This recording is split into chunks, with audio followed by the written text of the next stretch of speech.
thought this was so professional and so well done that you should come and look at it as opposed to standing around and not knowing where we are. And we're just taking tours through the areas where they stay and the areas where the medical is and all. Did they take the vote yet? How's the vote going? I would normally be home waiting for the vote. Yes, we would. Or it'd be in Congress, but I wanted to come down.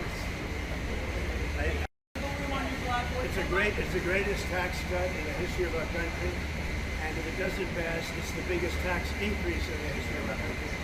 CNN yesterday pushed an app that lets you track where ICE agents are.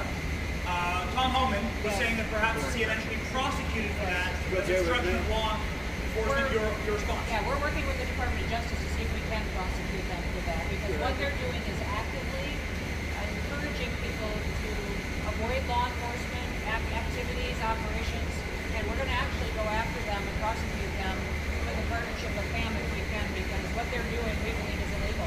And they may be prosecuted also for having given false reports on the attack in Iran. They'll give totally false reports. It's totally obliterated, and our people have to be celebrated. Not come home and say, what do you mean we didn't hit the target? We hit the target first. You know, the pilots came home and they said we hit the target first. So they may be very well prosecuted for that. What they did there we think is totally illegal. Okay, let's go. So it was, what do you think of it? 1 in 20,000. 20 years ago now it's 1 in 7. Here's what we do all day long.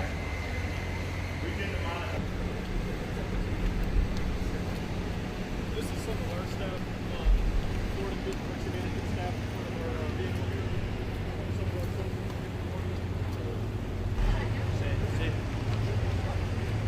You got to hold it.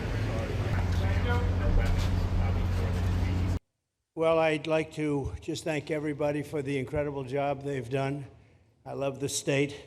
As you know, Ron and I have had a really great relationship for a long time. We had a little off period for a couple of days, but it didn't last long. It didn't last long, and a lot of respect for each other. And it's a great honor to be deep in Florida, the Florida Everglades, to open America's newest migrant detention center. It's incredibly built, and you're seeing that yourself. That's why I said, let the press join us on our walk so they can see what's happening.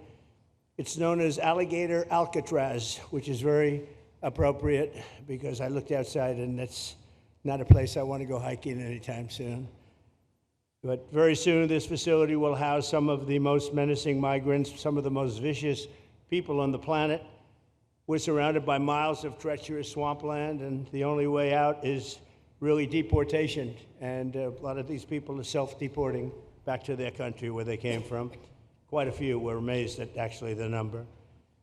We took the FEMA money that Joe Biden allocated to pay for the free luxury hotel rooms, where he's paying hundreds of millions of dollars in New York City, and we used it to build this project. And Ron, it was just a little fraction of that money. The money they spent on that project, I happen to know the real estate developer. He's a very he never really made that much.